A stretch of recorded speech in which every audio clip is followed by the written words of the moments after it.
fluffy slime, you need glue, shaving cream, colour and borax. Borax is over there right now. And this video, for the first time ever, we made proper slime, proper fluffy slime. And it's very sticky, mine. Aaron's is a bit different to mine. What's yours like?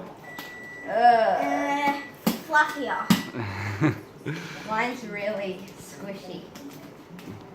Stretchy? We started doing slime because we watched Karina Garcia's videos and it got really fun watching it, satisfying. So we started to try and make our own slime. Well, that was a bad swirl. I can't swirl. So I would describe my slime as stretchy, thick, and when you put your fingers in, it makes a sort of suction noise. Mine's not very stretchy, but very pokey and squeezy. But it doesn't really stretch.